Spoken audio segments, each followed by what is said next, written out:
good morning, and welcome to the Morning Report. It's Monday. I don't know what day it is. It is Monday, April 17th. Got to get those taxes in tomorrow. Got to get that extension filed tomorrow. Anyway, thank you ever so much for all that you're doing. We appreciate you greatly. I hope you had a good weekend. Oh, the fun never stops. It just never stops. Um, it's interesting. The candidate for governor, Andrew Gillum, who was the former mayor of Tallahassee, which is the state capital here in Florida, is now starting his fraud trial. Apparently, he and one of his co-workers or supporters decided to take some of the donations from their mega donors and I don't know, shove them in their own pockets. And that trial, we're going to find out if all that's true because there's a trial. That trial has started its jury selection in Tallahassee today, and all we can say, like we say at my house, is dodge the bullet, dodge the bullet there.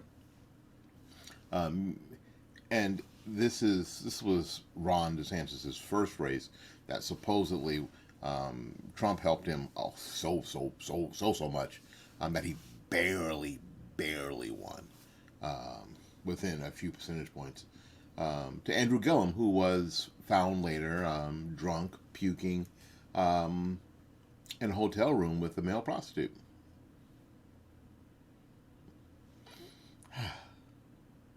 Kind of sad. Actually, it's very sad. But Andrew Gillum's trial starts this week with jury selection in Tallahassee. I love this when I look at some of the I don't know, these websites, these quote news sites like Giant Freaking Robot that says Florida is banning the biggest cult movie of all time. The state of Florida has introduced a bill aimed at prohibiting anyone under the age of 18 from attending drag performances. As reported by the New Republic, lawmakers in the state confirmed that the restrictions would make it illegal for high school students to attend live performances of popular musicals like the Rocky Horror Picture Show and Hair. All right. First of all, I've seen the Rocky Horror Picture Show more than once. More than once. And I remember watching it in college um, because you had to be 18 to get in a theater for the midnight showing. Because, and I looked it up before I started the video. The Rocky Horror Picture Show is an R-rated movie. You have to be 17 or 18 to get in anyway. Don't you? Yes. And Hair, as I remember Hair, and a lot of people who are reading this don't know Hair, they haven't seen it. It's got a big nude scene in the middle of it. So no, the nude scene would make it an R-rated movie at least. And you'd have to be 18 to see the movie anyway. Or if you're going to do a live performance of Hair with the nude scene, you'd have to be 18. Because there's a nude scene. And that's always been the case. Nothing has changed.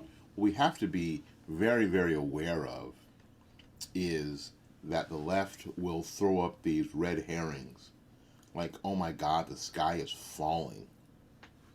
When all we have to do is go, wait a minute. Wait. Oh, okay. I did that much research and a little memory from my own rememberer, because it took me to a little bit for my own rememberer to kick in and go, yeah, I've seen Rocky Horror Picture Show. Tim Burton, uh, sweet transvestite, um, who's an alien, who's actually from outer space. Uh, by the way, if you haven't seen the movie, it's fun. It was fun for me. I don't know if I'll see it. I don't know if I'll ever see it again in life. But I think for the time where I was in my head at the time, it was fun. Music was fun. And the theatrics around the thing were fun too. It got to a point where there would be actors on stage acting out the movie as you're trying to watch the movie, which is impossible if you're new to the movie. There's just too much freaking going on. Maybe you're my age and you've seen the Rocky Horror Picture Show. You've gone to some of those midnight screenings, and think about it, they were all R-rated. So of course, high school kids who are 13 and 14 don't get to participate in the Rocky Horror Picture Show until they're 18. How it is. All right. We'll take a little break. We'll be back with more of the program right after these messages. Discover adventure flying. Chances are, if we asked you to name a sports car or a sports bike, you could do it.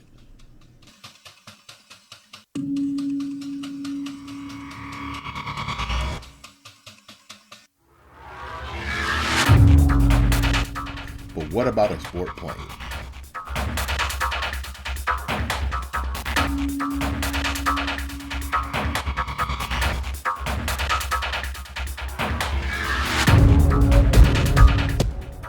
Icon A5 is meant not for commercial or commuter flight, but rather to enjoy the sheer adventure of flying.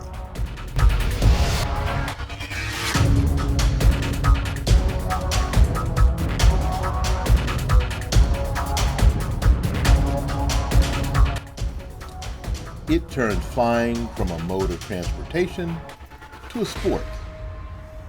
What flying was meant to be. So are you ready to start your A5 adventures? Owning an Icon A5 is as easy as flying. With a streamlined sales process, world-class customer service, and service and training partners across the country, purchasing and owning your A5 is a breeze. If you are interested in owning an A5, send your contact information to fightbackmedia@gmail.com. That's fightbackmedia@gmail.com.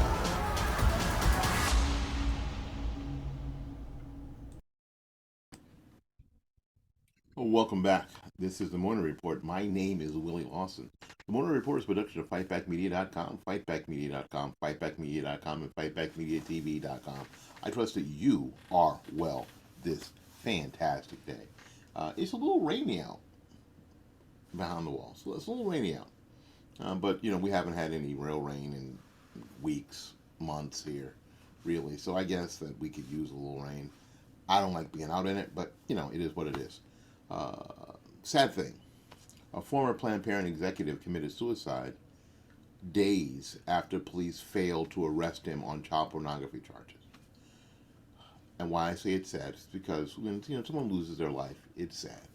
Especially when one feels the need to take their own life. It's sad. And I think that if conservatives are going to if we're going to try to take any moral high ground, we have to be compassionate when people die. Tim Yurgu, who's 36 years old, was the former director of strategic communications at the Southern New England branch of Planned Parenthood, according to the New York Post. Yurgu was a suspect in a child pornography investigation. The person who died was definitely the suspect in a child pornography investigation, and the person who committed suicide. That was from the New Haven police chief, Carl Jacobson, and as he told the New Haven Registrar.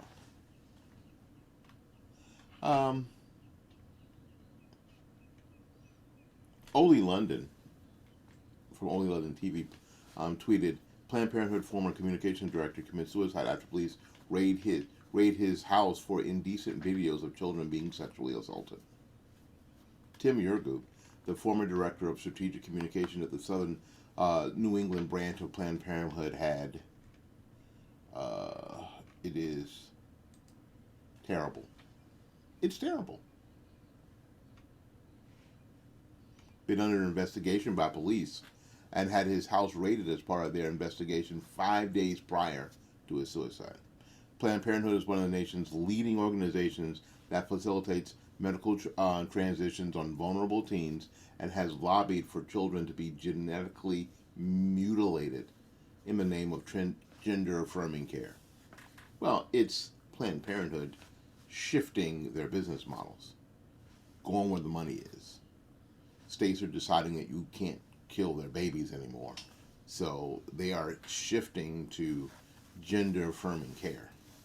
If that don't tell you it's about the money, I don't know what does. I just don't know what does. And that's from the Daily Mail. Um, it is. It's tough.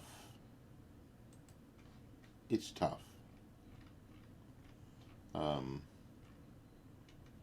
on April 6th, that was a few days ago, members of the Special Victims Unit investigating the case reportedly broke down the door of Yurgo's neighbor's home in Connecticut, New Haven Police Department, and handcuffed his neighbor, handcuffed her before realizing they had raided the wrong apartment. I'm really not sure how that happens. I'm really not. But it does, and it happens often for what it is. Unfortunately, a mistake was made, Jacobson said, adding that they obviously hit the wrong door.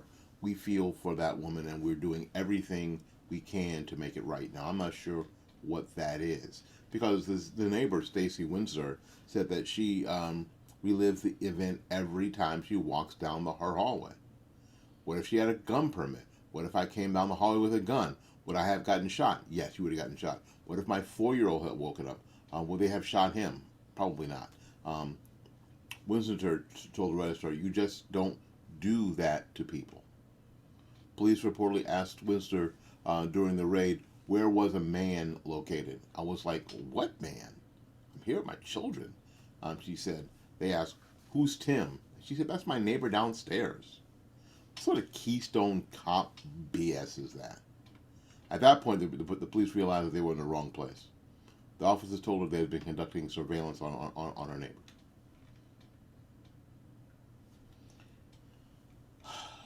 It's tough. Humans, yes, humans. We are full of humans. There's humans freaking everywhere. The worst part about humanity is humans. Humans make mistakes. Somebody in the comments of this article said, increasingly police forces are becoming Keystone Cops without the laughs. Training, first of all, hiring the right people and training them in the correct way and using all the resources possible is incredibly important.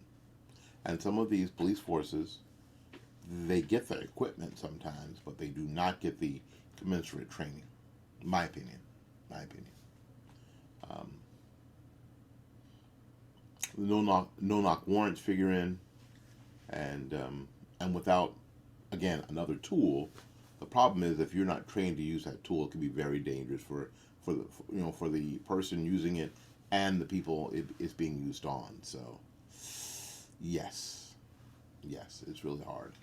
Anyway, it's sad that this young man thought that he should, that he's in a point where he could kill himself. We can only wonder why. And we hope that this is the end of any of the harm that has happened, whether that he has caused or participated in. My name is Willie Lawson. This has been The Morning Report. The Morning Report is a production of FightBackMedia.com, FightBackMedia.com, FightBackMedia.com, and FightBackMediaTV.com. Subscribe. If you like at all what we're doing, please subscribe and share and comment. Do all the stuff to help us out. Until we see you again, go out there and learn something, love somebody, and for goodness sakes, y'all take care of yourself. We will see you when we see you. Bye-bye now.